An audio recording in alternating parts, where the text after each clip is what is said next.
Welcome to the podcast, Speaking to Influence, Communication Secrets of the C-Suite. I'm Dr. Laura Sicola, your host, founder of Vocal Impact Productions and author of Speaking to Influence, Mastering Your Leadership Voice. My guest today is Sheriff Errol Toulon from the Suffolk County, New York Sheriff's Department, which was founded in 1683. It's the oldest law enforcement agency in New York. Sheriff, thank you so much for taking time to visit with us today. Thank you for having me on today. So now I gave a real quick blurb. I mean, the oldest 16, I can't even do the math. How many years is that now at this point? It's over 340 years. That's amazing. Amazing. So, and thank you for your service, first and foremost, for everything that you do for the community, locally, and overall. Thank you. So tell us your elevator pitch. Help us understand a little bit better, 30 seconds or so about you and the Sheriff's Department. Sure. I am the 67th sheriff and the first African-American sheriff to ever hold this position in Suffolk County. I am the highest ranking law enforcement person in the entire county. I have 2 jails that I oversee with about approximately 850 inmates. I have correction officers, deputy sheriffs that not only patrol the roadway, we do pistol licensing, evictions, orders of protection, and we have domestic violence unit. So we're a really robust department serving our community. And it's such a shame that we need to have those kinds of services for the most part, but we're certainly glad that we have people like you in there to help in those areas. So once again, thank you for your service. What's your favorite part of your job and why?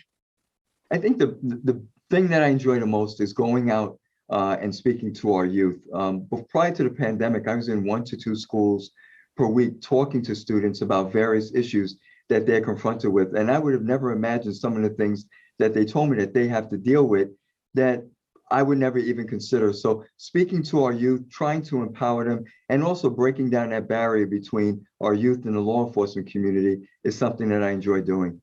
And what are some of the topics that you would talk to the children on? That you mentioned things you never imagined that you'd have to talk to them on. What populates that list? So bullying, vaping, opioids, and gangs are the top 4 themes that seems to permeate most of the schools throughout our county. And is that high schools or does that go all the way down to elementary? Middle schools and high schools, ironically. And it's sad when you think about, we understand the bullying, we all experience some sort of bullying probably, or at least saw it in our lives.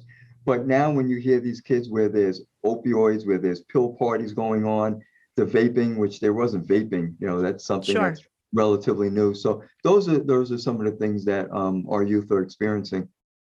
It's wow, amazing. And as a parent, you sit there and you think, what's going to happen when my kids get to that age? What's the next thing along the way? Got to help us. But now, what is something that's happening in the organization or in the community now, or where you see it on the horizon, that's really interesting? And how do you have to adjust your messaging when talking to different stakeholder groups about it? We created a unit called the START Resource Center, and START is an acronym for Sheriff's Transition and Reentry Team. And what this team does is help individuals post-incarceration. So any man or woman leaving one of my 2 jails, we're seeking to help them with the resources in their various community. And so naturally, the first thing that many groups ask me is, how much is this costing the taxpayer? And it's not costing the taxpayers zero. We have not increased our operational budget 1 cent to create this program. But what I do try to relay to many people is that this is a way to have less victims in our community, where we will reduce the recidivism rate here in Suffolk County and have less victims. We've had over 500 people participate in this program with a 12% recidivism rate, where the average in New York State is almost 30%. Wow. And so we're 18% less than the state average. And we're able to work with these individuals so that they can address some of the needs they have when they return back to our community. So where are you finding these? I mean, not the inmates that you're helping to reintegrate into regular society, but these different community groups that you're speaking with and with the different perspectives. Where's the engagement? So we're fortunate enough to meet many of our constituents in a variety of places, whether they're school auditoriums, firehouses, community centers, or even public libraries, to talk about what we're doing. And many individuals, I deal with 2 groups. One are those that are very sympathetic to those that are incarcerated. And then you meet the other group that says, you know what, lock them up, throw away the key, and we don't want to see them again. And so the messaging is extremely important to see the value of this program. One is that we're going to be able to put people back into our communities to hopefully be productive members of society. Two, there are not going to be any victims. There'll be less victims in our community when we help them. And so both sets of constituencies seem to understand, even if they don't like it, they understand and they appreciate that there's some value to what we're trying to do to help the people that are returning back to the communities. Because 85% of them leave our facilities and return back. So that's back a lot to the of people. facility or back to the community? 85% of the inmates in our facilities return back to the community. They do not go to an upstate prison. So why not help them while they're here to try and reduce or to have less victims in our community? What do you think are the top 2 or 3 reasons why people who've been in jail for however long it is, what's a typical jail sentence? Are we talking weeks, months, years? The typical stay is actually like 28 days. But Okay. in our facility, we hold them for a year or less while they're pretrial. Got it. So when someone comes out and they are reintegrated in, or at least they're released to go back into the community, they've served their time. What are the top 2 or 3 reasons why people would make another mistake, commit another crime, get rearrested and back in jail again? What are the 2 or 3 triggers? So either 1, they have mental health issues, 2, they have substance abuse issues, or 3, they're in an environment like gangs, that causes them to commit a crime. Because if you are part of a gang and you do not do what they want you to do, then you will have to suffer the consequences, whether it's you or your family. And that's tough if that's your peer group. We in the business world or just regular whatever kind of employment people have, we always, in families, et cetera, we look a lot at your peer group, the pressures and the expectations and how they want you to behave, how they want you to talk. We don't think about the ability to leave your peer group or to go against the norms of the peer group is difficult when it's your own house, when it's your own work environment, when it's your own community. But yeah, when it's a gang where threatening violence is really not a problem as far as they're concerned, that really does take it to a whole extra level of pressure, isn't it? Yes, and it's not only violence against themselves, there are threats against their family. And so sometimes these gang members are forced not only to join a gang, but to commit acts that they know could possibly put them in jail. Yes, that would be a lot of. So how would you help then? What kind of services, and I'm probably going down a rabbit hole here, but what do you find are the 2 or 3 things that you can do in that START program if it's about the mental health, about substance abuse, and or about gang affiliation as the most common reasons why people go back, commit yet another crime and find themselves back in jail? What is something that the START program can do that helps them to avoid around 2? When you look at substance abuse and mental health, they're being treated inside the facilities like they weren't treated prior to their incarceration. So now what the START Resource Center does is that continuum of care outside. We connect them with the resources outside in their communities so that they can continue to get the mental health or substance abuse treatment that they were receiving while they were incarcerated, which is that continuum of care is extremely important. With gang members, it's very important for them to change their environment, see their own value within themselves. And so with certain service providers and also the guidance of some of our correction staff, we try to lead many people out of the gang life into a life where they can support themselves, their families, and be productive members of society. Got it. So giving them additional resources to understand how to do it, you're helping them with jobs, we're helping them with just finding new people to support in a healthier way. Correct. Yes. And this is part of what you're helping the community members to understand at the notion of, are you going to be inviting these people? What's the right term for a former inmate, someone who's been released? Well, some people say former inmates. We like to say justice-involved individuals. This way, it doesn't give them that stigma of them being an inmate inside jail. Justice-involved individuals. I like it. Okay, so lots of stuff to educate the community about understanding what the value is for these people, because heaven knows jail is not going to be a cure for mental illness by any stretch of the imagination. Right. Okay, so with regard to your own communication skills, what's something that you are really good at and what's something that you wish you were better at? I think I'm really good at motivating people. I really enjoy talking to all my staff from the top to the rank and file, whether it's hi, how you doing? How's your family? What issues are you confronted with? How can we make your job better? Is something that I really try to speak to as many staff members as possible. And I think that open line of communication, myself being vulnerable by walking into the areas where they're at and not being concerned about being asked those tough questions. Sometimes staff members are reluctant to ask me those questions, but I do think me being open and available to them has really helped me in my communication. I think one of the things that's challenging is that now I'm in a role where I'm an elected official. And prior to my senior level appointments in law enforcement, I was always a appointed position and reported to a commissioner or a mayor. Here I am the top of the food chain. And Mm. so my communication with constituencies, my communication with staff members, my communication with young kids, I have to make sure that I'm on point all the time. And I know I am doing all the talking as opposed to deferring to my boss to answer the question. So I'm not answering it incorrectly as he or she may have looked at me. So those are some of the challenges when you're dealing with a different type of audience because of a newer position. Sure. And now I'm curious, you mentioned that there are certain kinds of questions that staff are reluctant to ask. Like what? There are questions regarding why there lack of staffing in certain areas when we talk about the jails, or they're interested in an increase in training. And some of the things we may be looking at, but because of either staffing or budgetary constraints, it may be very challenging for us to accomplish that goal as they have mentioned it. But I would let them know that it is something that we are looking at. And I also sometimes tell them some of the obstacles that I'm faced with as the sheriff to accomplish some of the goals that I like to do. Sure, sure. And I think that helps build empathy when people understand more transparently. Look, it's not that I don't want to help you with this. It's not that I don't want to hire more people or provide you with these resources.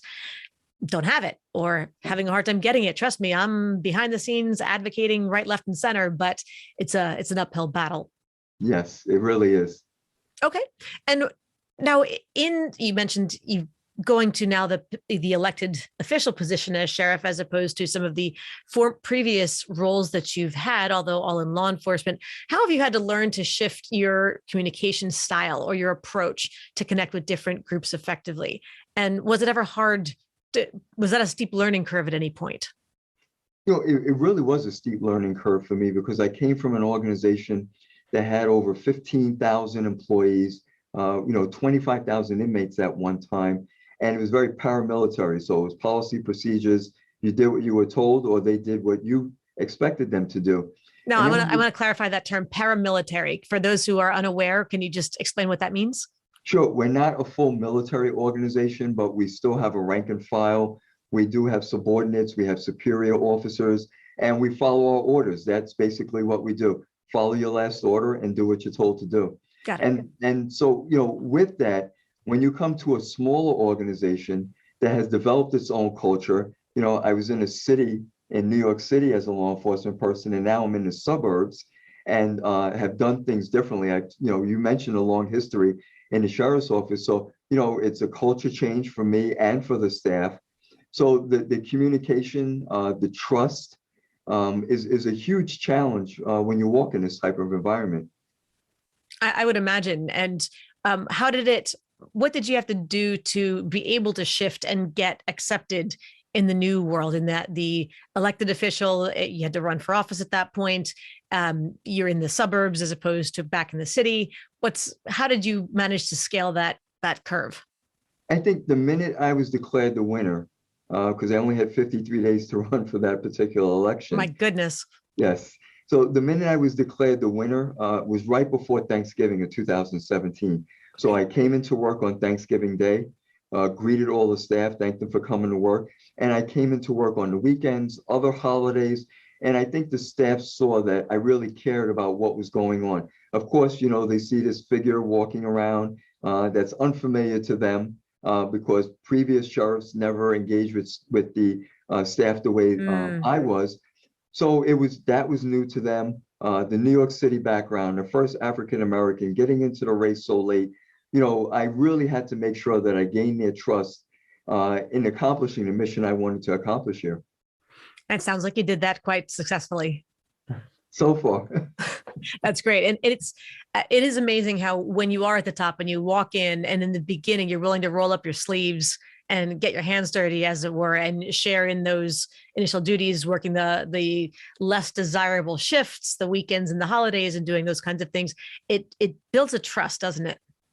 Now, it builds a trust, and I think, especially coming from New York City, they realized that I understood the job that they're doing every single day. I wasn't an outsider. I had, worked my way through the ranks in New York City, and now I'm here. But what a lot of people don't realize is that when you're a leader of the organization, when you're in your office by yourself, the ups and downs of that organization is something that you're contending with. You got to set that bar real quickly in the beginning to establish that trust, especially when there's that perceived gap of, you don't know us, you don't know who we are, you've never been in our shoes, you don't understand what we're going through. You got to close that gap really fast. Right.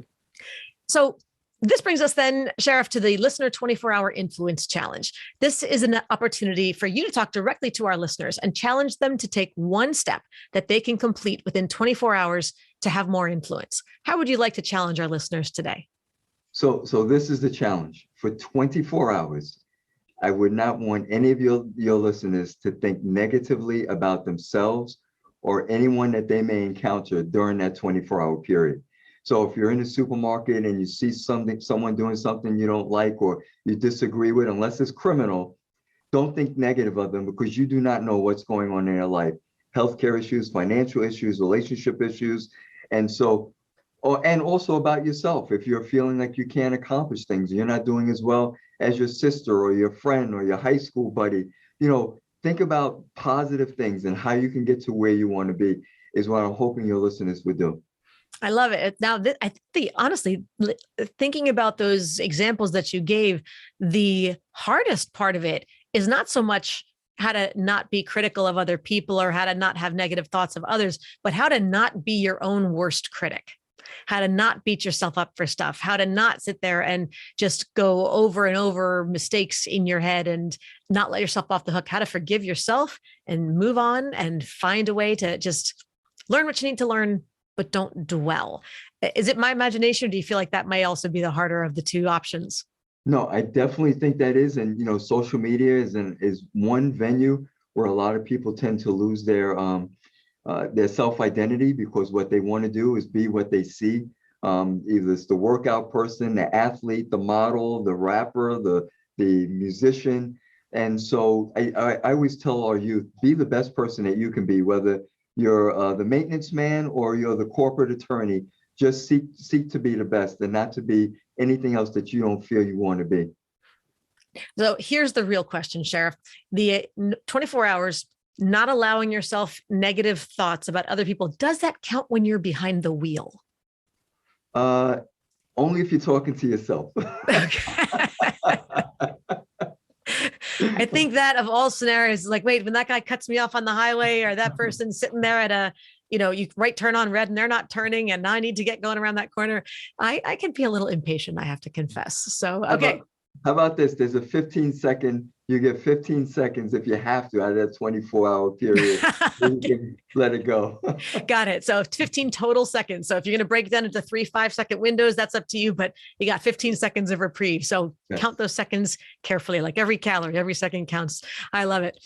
Okay, then now let's talk about some mistakes that you've made along the way, because while we'd love for people to think that we were just born perfect, had everything go the right way, and hey, look at that, we're at the top now, I'm guessing it wasn't always quite that simple. So what's an example of a communications related mistake that you made? And if you could have had a do-over, what would it sound like?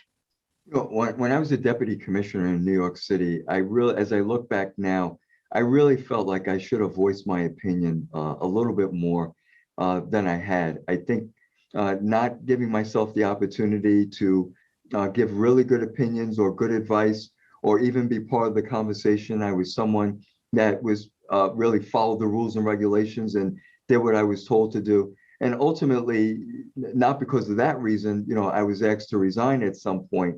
And I do think that during that time period, I should have spoken up. I should have given my input. Hopefully things might have changed with the New York City Department of Correction, where a reduction in violence or staff assaults might not have occurred.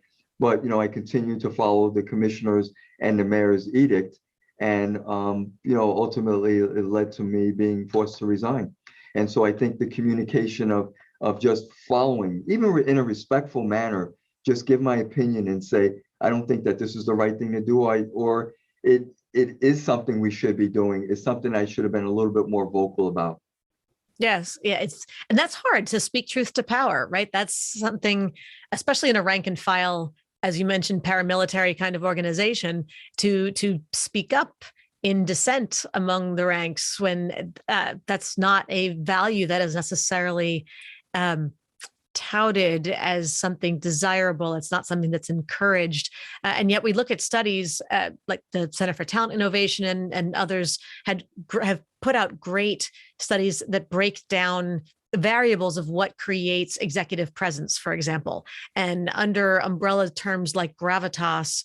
And what does it mean to have gravitas as a leader? A lot of it is about being able to speak truth to power, being able to hold your ground and letting your words have teeth, so to speak, or being able to make the tough decisions, even when you know you're going to be really unpopular as a result of them.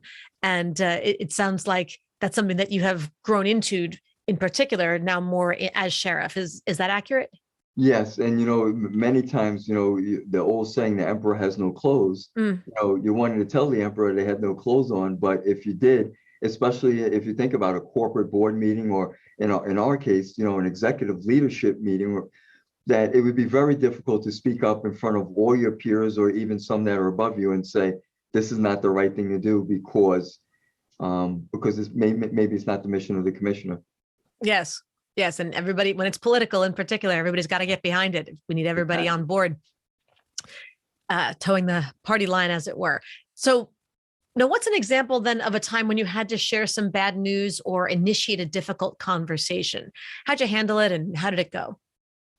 During the course of my career, I've had to, unfortunately, let some people go, and let people go in mid-level and senior level positions. And that's a challenging talk to have, because you're dealing with people who have been part of an organization for quite some time. They may have developed their own network of people within the organization. They may have had certain challenges, and they're embedded in the culture that you're working in. And so if they're not meeting the expectations, and it's just not, they didn't meet the expectations and now they're gone, there was a graduation of things that had occurred. And so when the time came, and I told them that they were going to be replaced and they needed to move on with their lives and their careers, it's a very difficult conversation. One, because it happened to me in New York City. Sure. So I was on the receiving end, but I've also been on the end where I had to, make the changes myself for the betterment of an organization or a unit. So if I can ask about that, having been and look in cities and in elected spaces, there's lots of times when people are asked to step down for whatever difference of opinions, et cetera. What did you learn from when you were asked to step down in New York City? And how did you use that experience to help guide the way that you handled it when you had to replace someone else? So I think when I was asked to resign, it was very respectful. It wasn't in an embarrassing way. I think it was done as tactfully as they can do it. So I respected and appreciated that aspect. Of course, it's painful, and it's your ego is extremely bruised. Sure. Some of the things were a little bit different for me because there were inappropriate or unethical things that were going on. Those weren't things that I was accused of. It was just the organization was moving in a different direction from what I was told. Sometimes, you're faced with telling your friends or people that you've worked with for many, many years that, it's just not working out the way you had planned, and you need to move on in a different direction. And so you try to do it respectfully. You don't want to demean anyone. You do not want to, it's business, it's not personal. And so you just want to try and do it in a way where the organization can move on from it and it's not a lingering effect where, you know, how the office gossip can be, and also Sure. some of the communications can permeate throughout an organization. So what did you do to keep the office gossip at bay? Was there anything that you know, put into place, or any instructions you gave, or what do you think helped keep that to a minimum? Well, while many may have had assumptions as to what occurred, you know, not too many were in the room. Sure. And so it was just a matter of fact that officer so-and-so decided that they wanted to retire, or a chief decided they wanted to move on with their life.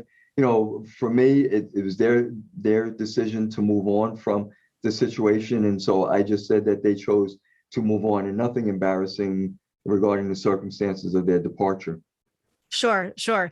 The how would you say, to have, you use the word respectful multiple times in describing both how it was done to you back in the day and how you have had to do it for others, with regard to a termination.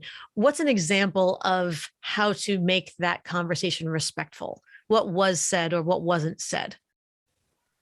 I think one of the things is just pure honesty. You know, I didn't try to, when I was told, I realized when you're saying I want to move in a different direction, and then 3 weeks later, someone else is hired in your role, that's not moving in a different direction. That's not the direction you had in mind. Yeah, exactly. When it came to when I worked in New York City, but you know, we needed whether it's in the sheriff's office or correction, when I made those decisions, it was really just to move the organization in a different direction, in a better direction, with employees that had different ideas and that could move it in what my goals were. Nice, nice. And so now let's shift to the world of the virtual space. There's only so much I would assume that a sheriff's department, law enforcement, correctional facilities, et cetera, can do on Zoom, as it were, or some other video platform. But what is a way that your department was able to leverage the virtual world over the course of the last couple of years? How have you improved in that space? And moving forward, what would help you or your department to be even more successful on video in whatever capacity? Sure. So we utilize Instagram, Facebook, and Twitter as our primary means of getting a lot of our information out. Many people now do not watch TV or read the newspapers, and they're on social media. And so whether there's still pictures of some of the things our staff are doing or videos, we try to keep our community and those that are following us engaged. During the pandemic, we were able to show us delivering masks, because we had inmates in our custody making masks for our community, and we were able to deliver those masks to healthcare institutions, religious institutions, grocery stores. We were out delivering food to some of our seniors because they weren't able to get out of their homes and go and pick up groceries. And so we were able to continue that message through social media. Also, giving our constituencies various information of what was occurring, not only in the sheriff's office, but in the community regarding the virus that was going on, COVID-19. And so we felt like we gained a lot more, not only respect for what the office does, because we thought of everything and anything that we were doing, whether it's big or small, to keep our followers engaged. But more importantly, it showed them that we really cared about our community, and we were engaged with our community, and we wanted to be embedded. So I think it really helped us a lot. So it sounds like you really made everybody's smartphone cameras go into overdrive there, used for everything possible, taking pictures of people on the job, doing those community service, more positive, excuse me, the positive images of law enforcement officers being helpful and being kind and being generous and being connected, and as opposed to the more criminal angle of a lot of your work with the correctional facilities and whatnot. Was it so the pandemic actually provided an opportunity to enhance the public image of law enforcement with that little friendlier face? Am I interpreting that right? You're 100% correct. You know, we were on the heels of a major legislation change in New York State. Then we were hit with the pandemic, and then we were hit with social unrest, which was globally. And so we really need to display a positive law enforcement organization that was caring, that was engaging with our community. And so that was our goal during that 2-year period. And it sounds like you met that goal quite successfully. I'm curious, did your numbers increase as far as the number of followers and fans on various pages and platforms? Yes, they did. And, our staff made several media appearances on various shows. I know I was on several national cable networks. And so that helped fuel a lot of people into our social media space. Nice, nice. Now, what about when you're thinking about who to promote up the ranks? Who is your current, who is your future leadership team? What is something that has disqualified or could otherwise disqualify an otherwise technically qualified internal candidate from taking on a greater leadership role? And what would they have to do to fix the problem?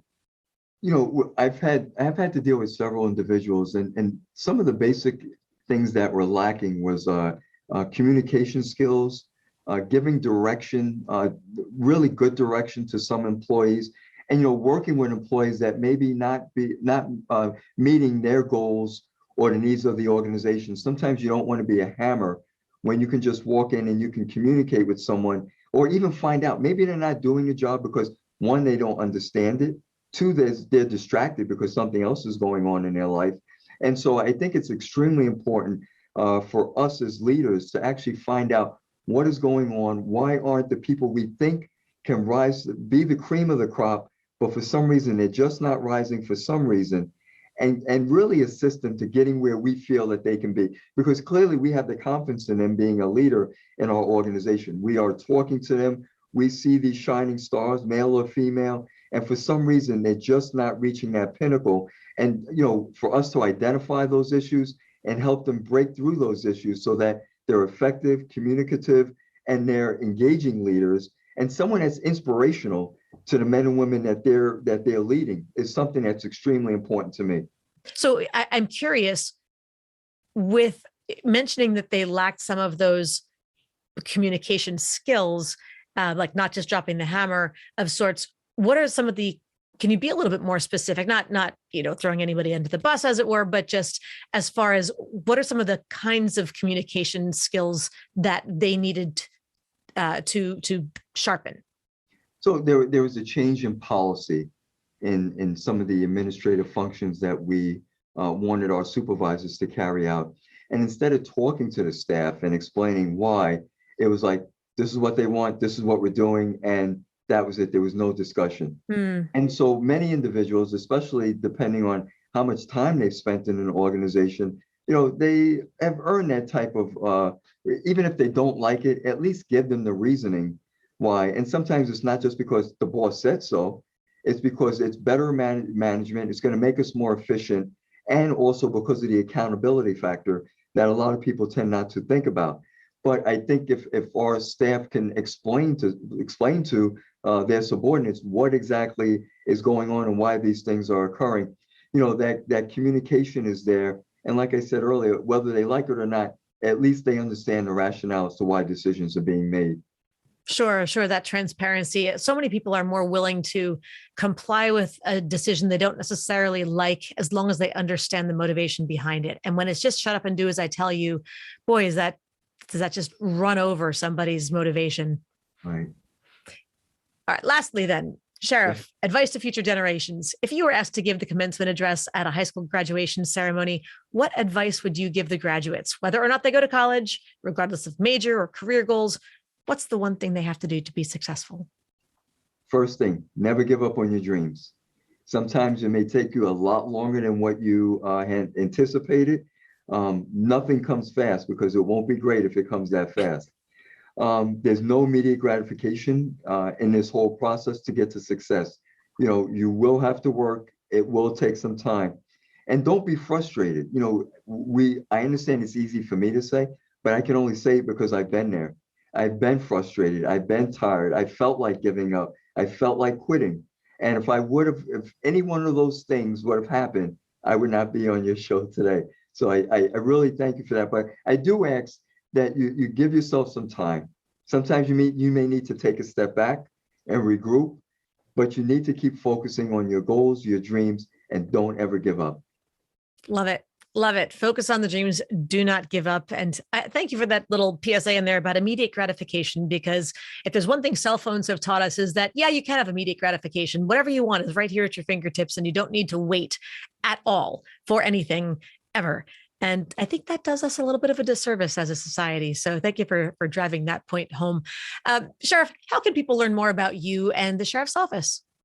Sure. Anyone can visit www.suffolksheriff.com or facebook.com/Suffolk Sheriff. At Twitter, we're at Suffolk/Sheriff, or on Instagram at Suffolk Sheriff. And you can send us a message. We'll be happy to respond. If you want us to come to your community or any particular service or presentation, we'll be happy to be there. And we will put all those links in the show notes. So if you're driving or otherwise don't have a pen on you, don't worry, you haven't missed it. Just go back in and check, and we'll give you all those links to connect with Sheriff Toulon and the Sheriff's Department. Sheriff, thank you so much for joining us today. Thank you very much for having me. And to everybody else, as always, thank you so much for tuning in. Be sure to subscribe so you never miss an episode. And don't forget to give us a 5-star rating on Apple Podcasts, Spotify, Stitcher, or your platform of choice, so we can help even more people increase their confidence, presence, and influence. And finally, if you want to download my free guide to equipment recommendations for virtual influence, including my picks for microphones, lights, and more, go to speakingtoinfluence.com. I'm Dr. Laura Sicola, and you're listening to Speaking to Influence, Communication Secrets of the C-Suite. Hi, everyone. This is Dr. Laura Sicola, and I want to sincerely thank you for listening to the Speaking to Influence podcast. If you love listening to these episodes as much as I love bringing them to you, be sure to subscribe so you never miss an episode. And please go to iTunes right now to rate and review our podcast in order to help us expand our reach so even more people can master the 3 C's: to command the room, connect with the audience, and close the deal. Thanks for listening to Speaking to Influence, Communication Secrets of the C-Suite, the show for leaders who want to speak with impact. The hosts, producers, owners, and media distributors of the show make no guarantees that the strategies and information discussed will result in profit or other success, and may result in losses. The opinions and statements of the hosts and guests do not necessarily reflect the opinions of the owners, staff, managers, broadcasters, or sponsors of the show. No medical or psychological therapy or personal or professional wellness or relationship advice is offered in the show. You are advised to seek counsel on matters related to your health, family, relationships, job, or other business and legal matters from licensed advisors in those areas prior to making any changes in business or lifestyle. No information provided may be suitable in your situation. As always, take responsibility for the decisions and actions you take, including the reactions they may make in your work, family, health, and life.